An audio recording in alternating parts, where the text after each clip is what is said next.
Hello, Petal. How you doing? How's your day going? Hands up, I got my day mixed up, but there you go, I'm here now.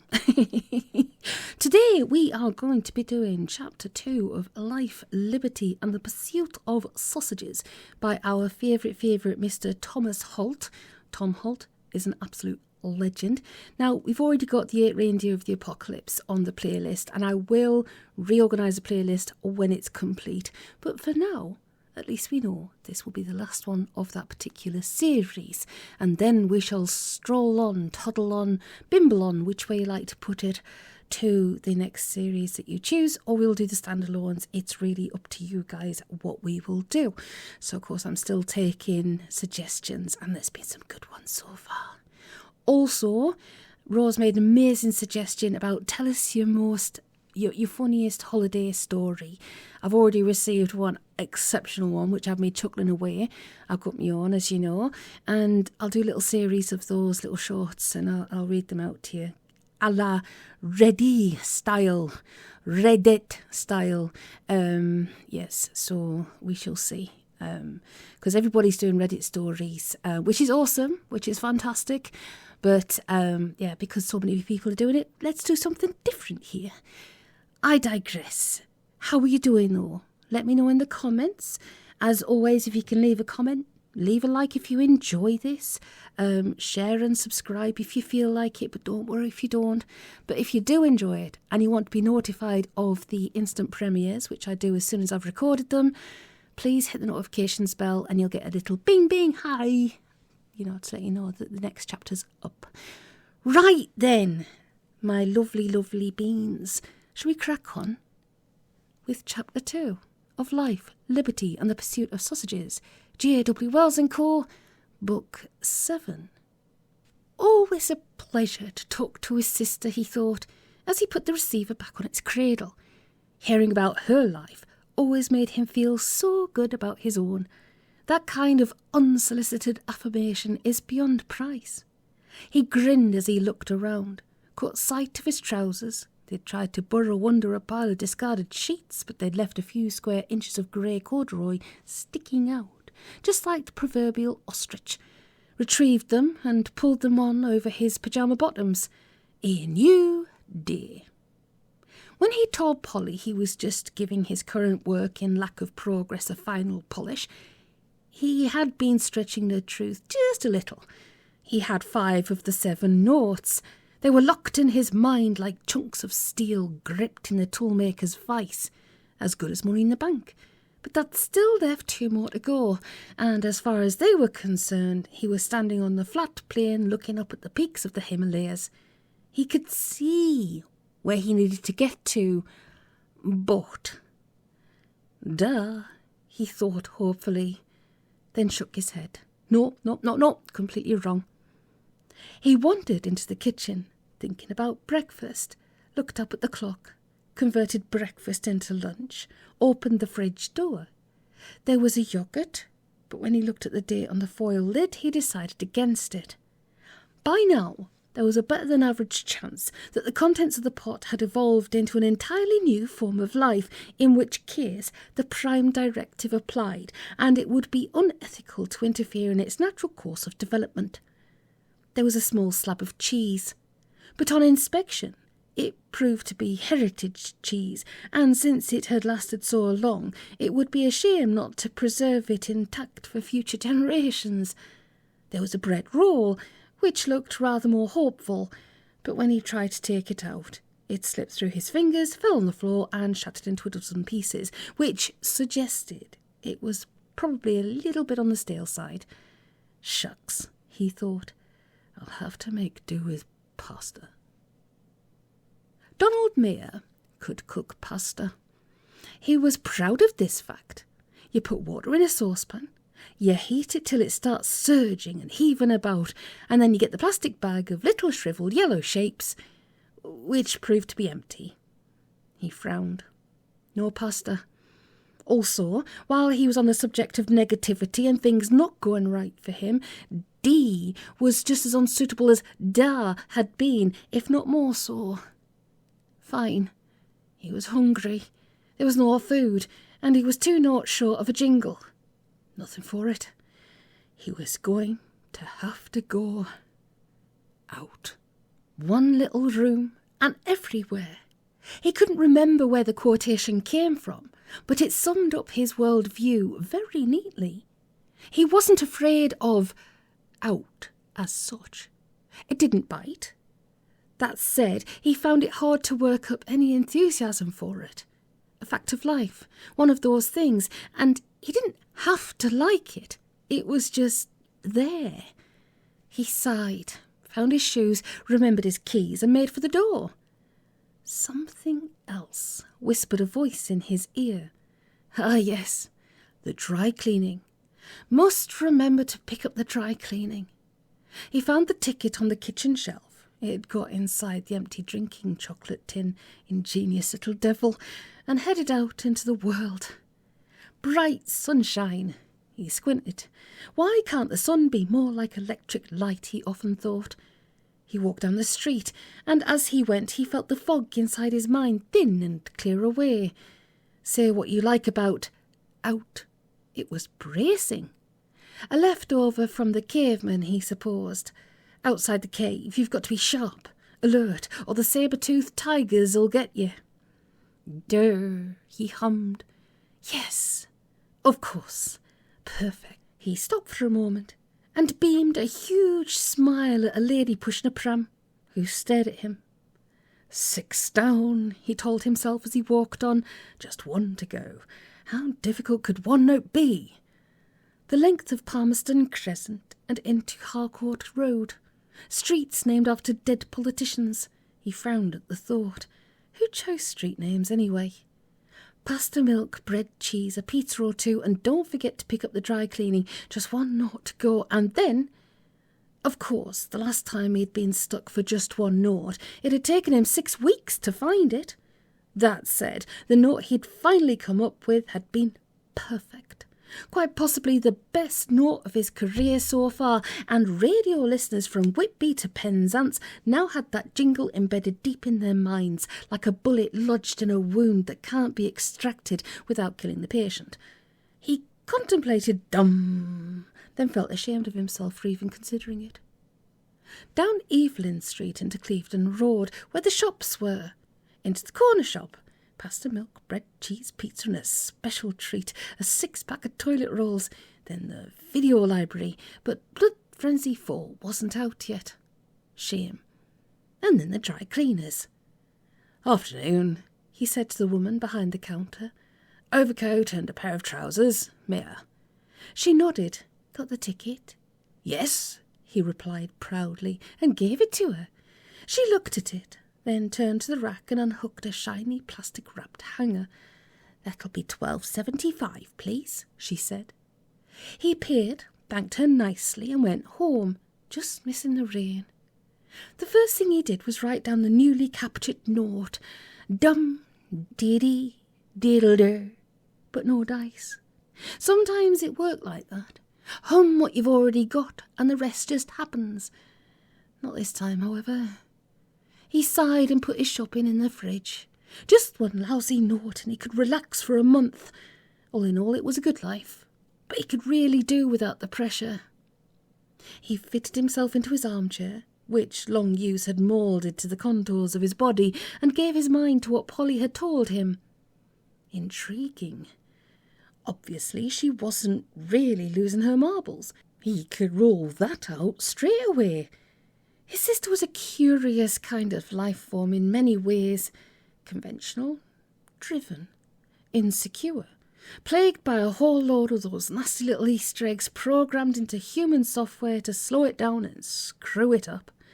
She cared about so many things that he simply couldn't imagine himself bothering about. But she was smart. You could hear it in her voice, a slight tension, as in a coiled spring or a bent bow.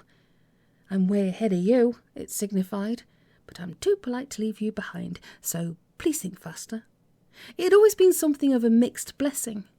It impressed college tutors and prospective employers at interviews, scared off boyfriends, infuriated her contemporaries at school, and was completely wasted on her parents, who hadn't listened to a word she said since she was 6. If Polly was really losing it, he would know. His musician's ear would pick it up in a fraction of a syllable. He couldn't tell her that, of course. So if he meant to do his fraternal duty and reassure her, he'd need something else, such as rational explanation. He ran through the data, but nothing dropped into place. The only conclusion he felt sure about was that something funny was going on. What that something might be, he had no idea. He glanced at his watch. A couple of supplementary questions had occurred to him, but he knew she didn't like him ringing her at work. They'd keep till later. He got up and, in a frenzy of virtuous activity, put away the newly cleaned trousers in the suitcase under his bed. He had to sit on the lid to get it shut again. The 3 bears, he thought. Who's been drinking my coffee? Asked Baby Bear. All right, he told himself. Let's go with that. Who's been drinking my coffee? Who's been messing with my files? Who's been sitting in my chair? He wandered into the bathroom and turned on the bathtubs. Let us consider, he said to himself, the quality of the actions in question. You what? He asked himself. The phrase had sort of presented itself, ready, formed and complete, abandoned on his mental doorstep like Paddington Bear. It was a good question, though. What sort of thing were these things that kept happening to his sister? Annoying and inexplicable, yes, but only in context. Drinking coffee, doing work, a tricky legal document drafted, a phone call taken, a promise made to mail a bit of paper to a fellow solicitor. Ordinary stuff, the sort of things people do all day in offices. He hadn't solved the mystery, but he felt he was in a position to rule out a poltergeist. Having allowed himself to touch on the supernatural angle, he followed it up a little further. How about, he conjectured, the unquiet ghost of a solicitor haunting her office, his soul burdened with the guilt of all the documents he hadn't drafted and bits of paper he hadn't sent on during his life? Well, he thought, it fits the known facts. Possibly not the coffee. Can ghosts drink coffee? Sure they can, if they're also capable of drawing up transfer documents and answering phones. No. Belay that. A transfer document is information inserted into a computer, which it then transmits it down a wire to a printer. A voice on a phone is just a series of electrical impulses. Coffee, on the other hand, needs a throat, lips, a bloodstream and a bladder. With a certain degree of relief, he ruled out the supernatural. He was pretty open-minded about such things, but he knew for a fact Polly wasn't. Duh. For a moment he actually thought he'd got it, but no, back to the drawing board. While he was in the bath, the phone rang. He ignored it. As soon as the warmth of the water took hold and relaxed him, he slipped into that special bath-time mental state, part daze, part intense concentration. The note. He chased it through the maze of his subconscious mind, nearly managed to bounce on it 6 times. The mystery. Not a ghost, not an enemy, because enemies don't do your grotty jobs for you.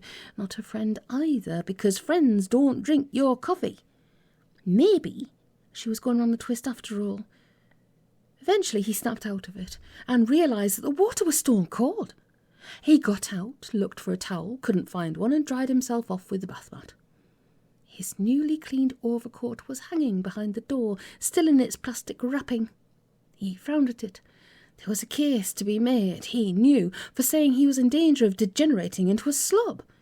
Sometimes he worried about that, which was why he'd bought the coat.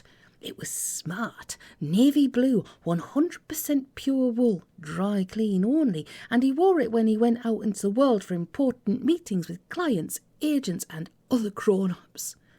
It made him look serious, and if he kept it buttoned up to the neck, nobody need know that he still had his pyjama jacket on underneath, hence the need to keep it maintained and in good order. Carefully he removed the polythene and ran his hands down it to smooth out any wrinkles.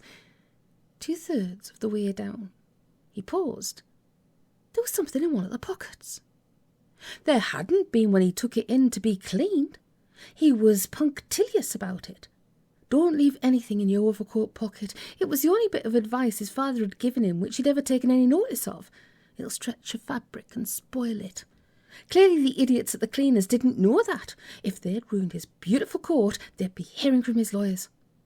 He reached down into the pocket, fumbled about, and connected with something small, cold, and heavy. He pulled it out and looked at it.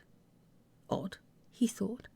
Why would somebody at the dry cleaners have put a pencil sharpener in his overcoat pocket? And what a pencil sharpener it was too! Presumably it had come from one of those mail-order catalogues, the sort that cater for people who can't live without genuine Russian army watches, occasional tables, drafted from paddle steamer gear wheels, and handsomely mounted slivers of deck timber from the ruins of the Cutty Sark. Solid brass. Orifices to accept a bewildering range of pencil sizes, from ultra-slimline to scaffolding pole calibre. Tearfully engraved in a script he couldn't identify, possibly Cyrillic, or maybe Klingon or Old Elvish. A gift idea for the man who has everything and whom you don't particularly like. It lay in the palm of his hand, and he shivered. Well, he thought, I can't keep it, of course. It doesn't belong to me. Probably I should take it back to them, but I can't be bothered to make a special journey. Next time I'm passing will do, and they'd better be grateful, not to mention apologetic for putting my best coat in jeopardy like that. It's one of the basic laws of human nature that a man suddenly finding himself in possession of an unanticipated pencil sharpener will immediately proceed to sharpen all the pencils in his possession. Don had a lot of pencils. He acquired them without realising, in much the same way as he shed pens. It was, he knew, all to do with the essential equilibrium of the universe. Every time he found himself in Smith's, he bought a bumper pack of 10 or a dozen ballpoints, and every time he looked around for a pen, he could not find one.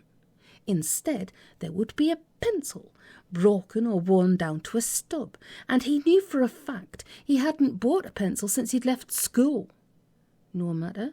Some part of the great machine required that surplus pens be transmuted into pencils to maintain cosmic balance, and for some reason he'd been chosen to act as the instrument of providence. It was, if anything, an honour, and he'd learned to live with it. It was just unfortunate that he happened to be on the heavy-handed side when writing. Accordingly, it only took him a moment to put together a small heap of blunt, mutilated pencils. Then he set to work. It was one of those really fun sharpeners, the sort where you turn a handle and a hidden mechanism feeds a pencil into the blades. If you keep on cranking away, you can reduce a pencil to a pile of feathery shavings in just over a minute, or you can exercise a little restraint and create a beautifully tapered, needle-pointed graphite spike that'll last just long enough to write one letter before going bing. As he worked, it did occur to him to wonder where all the shavings were going. Usually there's a little transparent box underneath, but if this model had such a thing, he couldn't identify it. But since it wasn't his property and he didn't intend to keep it long enough to have to empty it, he didn't waste time and mental energy on the problem. 11 pencils later, he paused to rest his aching wrist and consider what he'd accomplished. Nothing like a freshly sharpened pencil to give a man a sense of purpose. Sharp, he thought. Stay sharp. B sharp. C sharp. C sharp, which is musician's secret code for dum. His eyes widened and his jaw dropped. Well, of course. What else could it possibly be? He grinned, and a moment later became the first of untold millions to hum dum dee dee diddle da dum under his breath. He staggered back until his bum collided with the back of a chair, into which he flopped. It was, he recognised, one of those moments, a bathwater-spilling, apple-on-the-head moment, a point of intersection between humanity and the continuum. He sat, unable to move for about 5 minutes. Then, scattering pencils like straws in the wind, he lunged at the phone and pecked in a number. Dennis. Who is this? Dennis, it's me. Listen. Don? He took a deep breath. Dum dee dee diddle da dum. Long pause. Dennis, are you still there? Bloody hell. The voice at the other end of the line was hoarse with awe. That's brilliant. Yes. Hum it again. Dum-diddy, diddle-da-dum. Don, that's perfect. It's amazing. Oh, shit, I'm going to be stuck with that in my head for the rest of the week. That's... I know, Don said. I'll send an invoice. He put the phone down, feeling vaguely but powerfully unsatisfied. The best work he'd ever done, quite probably the highlight of his career, the jingle he'd always want to be remembered for, the one he'd spend the rest of his working life vainly trying to equal, his Ninth Symphony, his Enigma variations, his Hound Dog, his Painted Black. And what was he feeling? Nothing, apart from a tense, nervous buzz, a bit like a caffeine rush. Is that all? A little voice was muttering inside his head. Call that a day's work? Well, no, he didn't. That was 3 months' work. Completed. What was more, in record time. But the buzzy voice wasn't having that. What's next then? It was saying, more work. Bring it on. Weird. Usually when he'd just completed a major commission, it took him a week to recover from the strain. Then, if he was sure he was up to it, he'd start sketching out the broad outline for the orchestration. A week after that, he'd consider bracing himself for the ordeal of putting on his posh coat and doing lunch with the sound mixers. Instead, he glanced down at his right hand. There was a pencil in it, with which he'd drawn a few roughly sketched staves on the back of a gas bill. He narrowed his eyes and realised he'd just orchestrated the jingle. Complete. Job done. And very well, too. Maybe, he thought, Polly's not the only one around here who's going loopy. Maybe it's genetic, a sort of family curse, afflicting the female line with memory loss and the male line with exaggerated work ethic. No, probably not. His mother never forgot a birthday, and Dad's contribution to the family business was drinking the profits. Besides, he didn't feel mad as such, just painfully on edge, listless, impatient to be getting on with something. But what? He stood up and walked briskly across the room, noting as he went just how small it was. Silly little room, no bigger than a rabbit hutch. What he needed to do was move to a decent-sized place where he wouldn't be cramped up like a battery hen all the time, somewhere with a bit of garden. Jesus, did I just think that? He went into the bathroom and peered at his face in the mirror. Yes, he reassured himself, still me. The important thing was not to get overexcited and start panicking. Unfortunately, he wasn't entirely sure he could manage that. Not without help. He got the phone and rang Polly, tapping his fingernails impatiently on the tabletop while he waited for her to pick up. Don? She sounded pleased to hear his voice. Thanks for calling back. Listen, I Polly? went to pick up my party dress from the dry cleaners, and it wasn't there. He frowned. This was no time for his sister to be babbling at him. What? It wasn't there. Gone. Not a trace. Well, it must have got lost, or the ticket fell off or something. Not the dress. The shop. Preoccupied as he was, he couldn't help but realise there was something wrong there. How do you mean gone? Boarded up? No, gone. Not gone. She amended. More like it hadn't ever been there in the first place. Turned into a newsagenty, corner shoppy sort of thing. There was a funny sound to her voice, a bit like when he used to play guitar and he over-tightened a string. And I know I didn't just go to the wrong street, because I looked, and it said on a wall, Clevedon Road. It was as though he'd just tried to walk through a plate glass window. The dry cleaners in Clevedon Road? Yes. Why? Do you know it? Next door to the corner shop. No, yes. The corner shop is the dry bloody cleaners. I went in there before I'd realised, and this woman looked at me.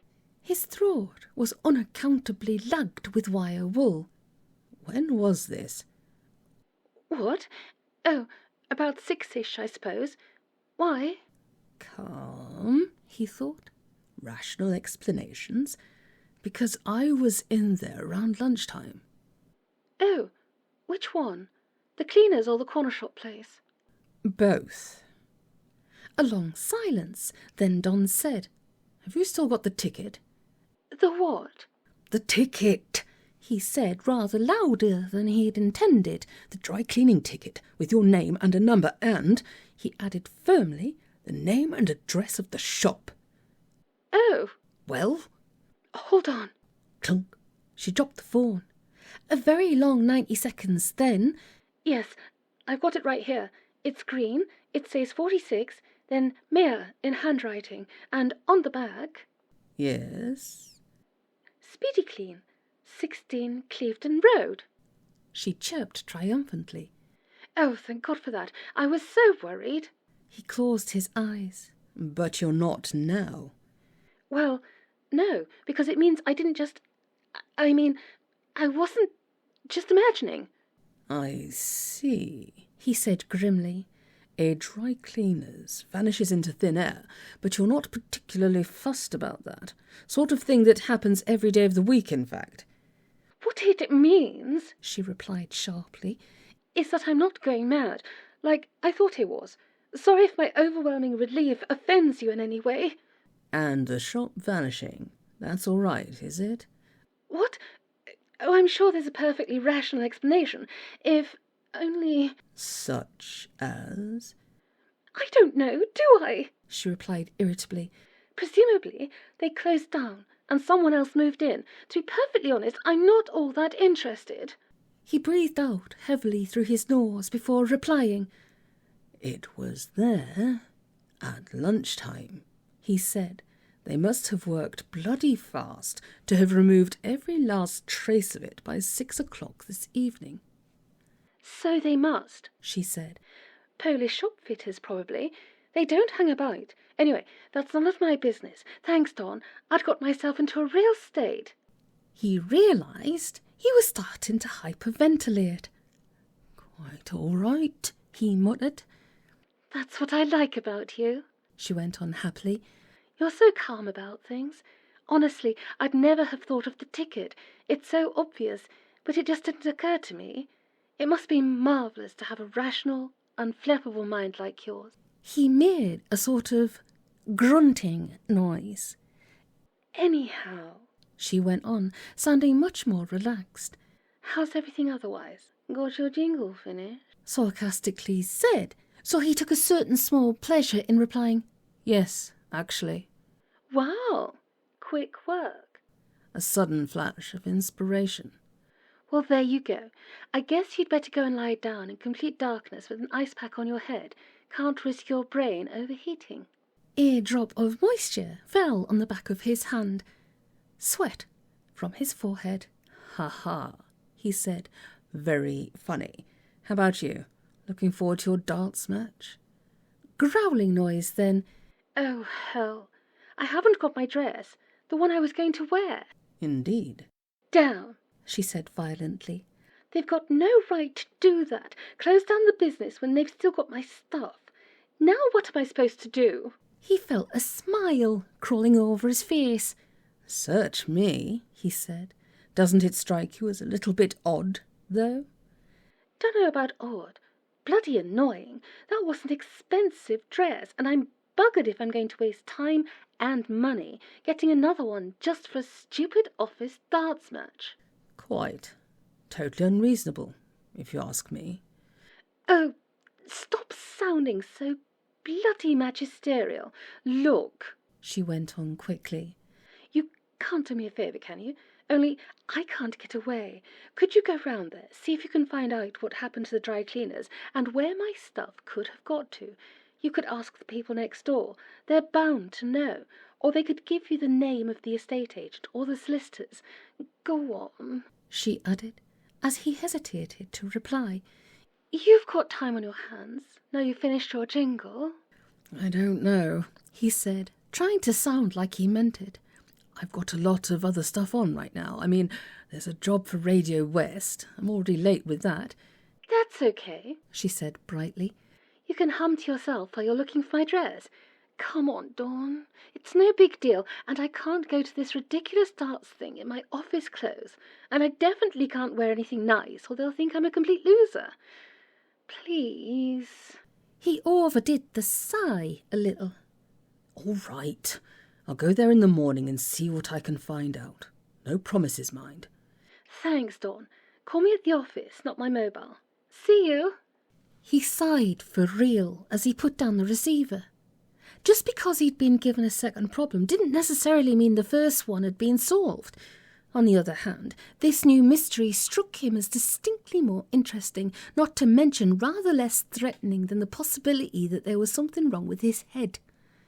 Vanishing dry cleaners, disappearing coffee, work that just sort of does itself, ghastly complicated transfer deeds and usually impossible seventh notes.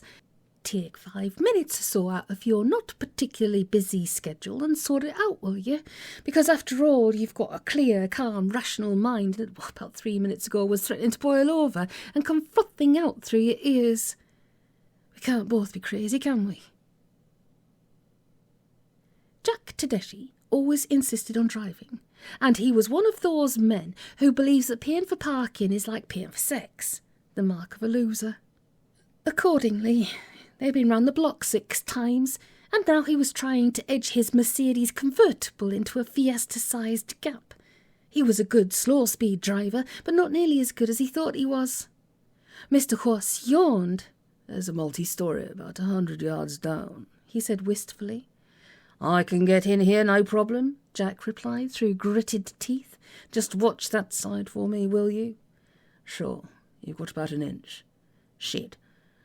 I'll have to come out and go back in again. Deep inside Mr. Horse's soul, something whimpered. Make it stop, it begged. Briefly he considered grabbing the wheel and putting the handbrake on, but then Jack would be offended and he'd cancel the deal, and it'd take weeks of grinding effort and melodrama to get it back on course.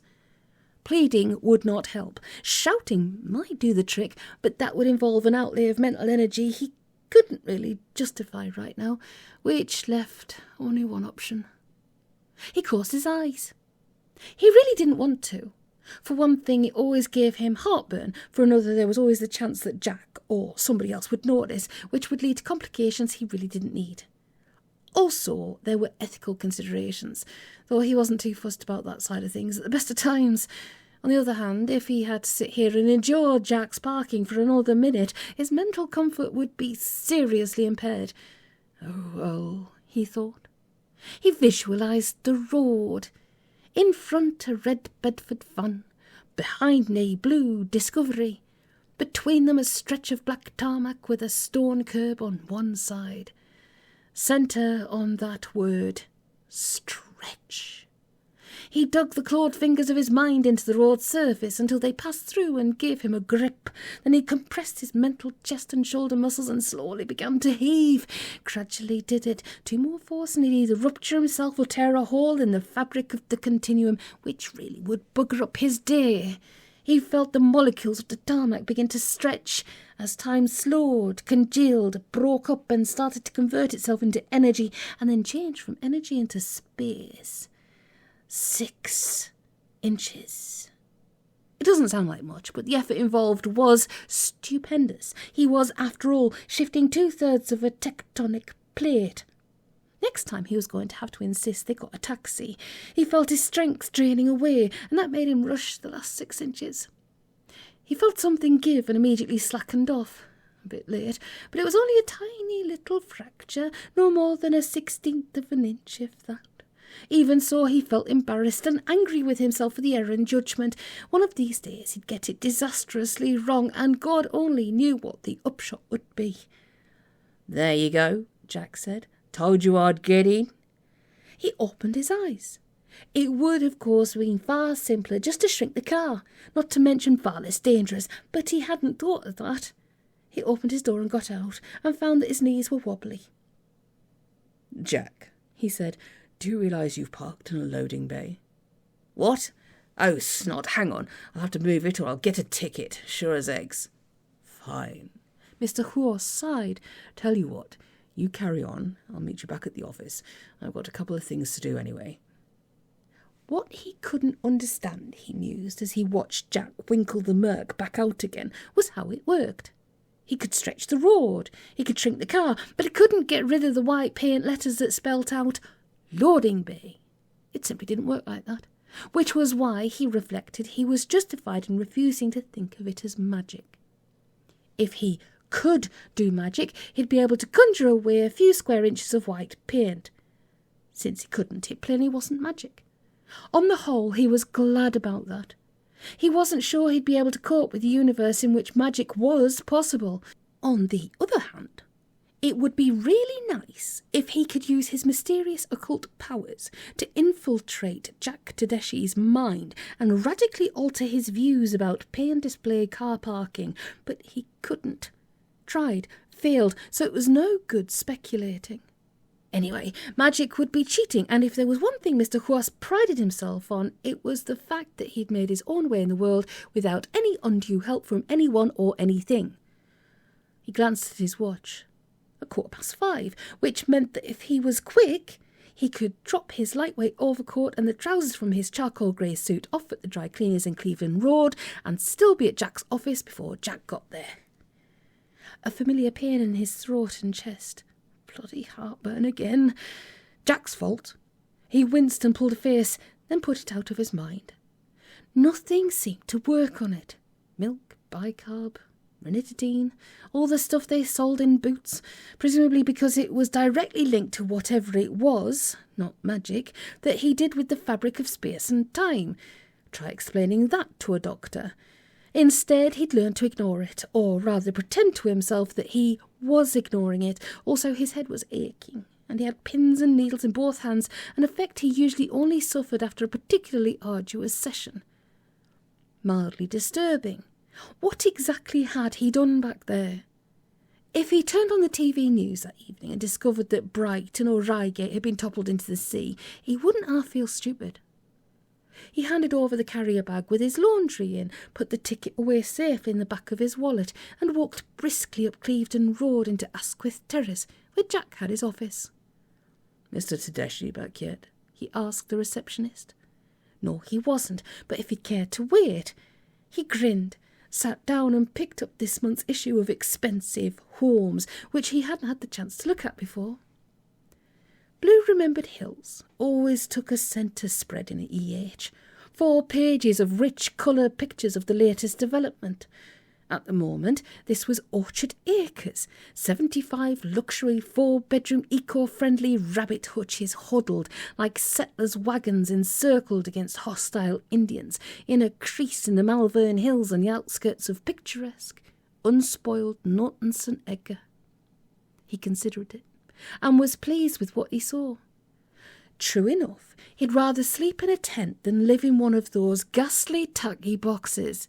Fortunately, his preferences weren't shared by the house-buying public. It would be misleading to say that BRHD homes sold like hotcakes. Rather, hotcakes sold a bit like BRHD homes, only not nearly as well. Sorry. Here was Jack, bustling towards him across reception. Had to park half a mile away under the railway arches. It's time they did something about parking in this town. It's killing business. Come on up and we'll get started. It turned out to be a long session. Although Mr. Horse was perfectly happy with the deal they'd outlined over the phone 3 days ago, Jack Tedeschi was one of those annoying people who wouldn't take yes for an answer. Accordingly, they danced a few pointless dances, fallen out over nothing at all, made up and eventually ended up precisely where they'd started. An excellent result, Jack called it. Several times. And it was, too. Mr. Horse had got everything he wanted. Jack was happy, Jack's people were happy, the bank was practically incoherent with joy, and now all that was left was ordering the little people to draw up the paperwork. Magic, Jack summarised, and if he noticed Mr. Horse wincing, he didn't comment. I reckon this calls for a drink. What do you say? Mr. Horse smiled. No, he said. Thanks, he added, but I really must be making tracks. Jack's face had drooped slightly, and Mr. Horse was afraid he might have hurt his feelings, so he ransacked his mind for something to say that would make him feel better. I'll say this for you, Jack. You drive a hard bargain." He'd got that right. Jack beamed. "That's what it's all about," he replied happily. "Give no quarter, expect none. That's always been my motto." Mr. Horse tuned out for a minute or so while Jack rehearsed his repertoire of hunter-gatherer-based business cliches. Eat what you kill, hungry dogs run faster, so on and so forth. Then, when the performance seemed to be over, he smiled again and stood up to leave. No, really, there was no need for Jack to drive him anywhere. "Really?" It was dark outside, and raining. He glanced at his watch. If he looked sharp about it, he might just be in time to pick up his laundry before they shut. He paid extra for the express service in the fond hope that he'd be able to wrap things up with Jack before the shop shut. Fortunately, the dry cleaners in Clevedon Road stayed open late, which was the main reason he went there. He walked quickly through the fat, wet rain. He played back the negotiations in his mind, just in case he missed something. Everything seemed to be in order, however, and he let his mind stray a little, back to the business with the parking space, the after-effects of which were still bothering him. The numbness in his hands and fingers hadn't lasted more than half an hour, but the headache and a few other cramps and pains were still with him, likewise the heartburn. "Maybe," he thought, "it's cumulative. The more of this stuff I do, the worse it'll get. That would be a pity." It couldn't help but cramp his style. On the other hand, it'd be a perfect excuse for taking early retirement, quitting the game, selling up. He'd made enough money, God knows, digging in somewhere pleasant and taking it easy. Tentatively, he sniffed at the thought, like a dog smelling paint, and found it repulsive. It was, he noted, a purely intuitive revulsion. "Me take it easy? You've got to be kidding." And he recorded it in the back of his mind as valuable additional data relating to the great mystery of his life. Apparently, he was a single-minded workaholic. Fancy that. He wasn't quite sure if that was a good thing to be. Purposeful, driven, that's how Jack would describe it. Bless him. Or you could say he was a sad, joyless individual who really ought to think hard about getting a life. Getting a life. Good one. If only they knew, he thought, at the same time renewing his deadly vow that they never would, not if he had anything to do with it. What mattered, after all, wasn't where he'd come from, but where he was going. Actually, that sounded a bit too much like something Jack would say. And if his origins were obscure and shrouded in mystery, surely that made his subsequent achievements all the more admirable. Even so, it was disconcerting sometimes to look in the mirror and say to himself, "I don't think I should talk to me. I don't know where I've been." By now, it was tipping it down, and he could feel crawly rain seeping into his collar. He shoved open the door of the dry cleaners and dived in. There was a nice middle-aged lady sitting behind the counter. That was fine, but... "Excuse me," he said. "This isn't the cleaners, is it?" The nice lady looked at him. "Alas, no," she said. "Ah, right. Wrong shop. Sorry." He backed out again, cursed himself for the embarrassment, and looked down the street. A mobile phone shop, a video library, the newsagents he'd just come out of. No dry cleaners. A ghastly thought struck him, and his hand shot into his jacket pocket. Nothing there but a handkerchief and a tape measure. He knew it was pointless, but he dashed back into the newsagents. "Sorry to bother you," he said, "but are you sure you're not dry cleaners?" The lady nodded sadly. "You're quite certain about that?" "Alas, yes." "Ah, fine." He bowed his head. "Thanks, anyway," he added, and went back out into the rain. Oh, what could be going on here with dry cleaners popping in and popping out of existence right, left and centre? And how was Mr. Horse able to move space and time and just... Oh, can you imagine how useful that would be? He needs a portable parking space, that's what he needs. But no, that Jack didn't deserve one. We don't like that Jack. He's... No, don't like him. Not at all. No. Anyway, I digress. That was a good chapter, wasn't it? Do you see, this is the thing about Tom Holt. It doesn't matter what series you read or which book you read, there's always something interesting, intriguing, something going on. And you've got to ask yourself, like, what's happened there then? So, okay, if you do want to have a little funny story from your holidays featured on the channel, of course you will get credit as to who sent it in, or it can be anonymous if you want it to be. If you could email it to me by using the contact me part of the YouTube, wherever it is, it's somewhere around there, or at INKI, India, November, Kilo, India, BINK, that's Bravo, India, November, Kilo, at gmail.com. So it's inkybink@gmail.com, INKIBINK@gmail.com, India November Kilo India, Bravo India November Kilo @gmail.com. If you would like to send it there, that would be awesome. Or you can send it to the Gmail address that's like somewhere secreted around the About Me section. Somewhere. I know it's there somewhere. I'm sure it's there somewhere. Positive it is. But I must stop the whiffle and the rambling. You see, I like to try and make up the thing to about 45 minutes to an hour. And sometimes it's easier, sometimes it's not. It depends how long the chapter is. But if it's a really long chapter, I'm going to have to just split it into two. And now my voice is going, have you ever heard of thunder pollen? I know we've been whiffling on about hay fever for a little while, but thunder pollen. Apparently, bear with me, apparently when it's rainy and raining like it is today, big ploppy wet rain. I mean, it's a dry rain, but it's wet rain. Sorry, that's one thing that made me chuckle about that chapter. But when it's really big ploppy wet rain, it's like blah blah blah rah rah rah.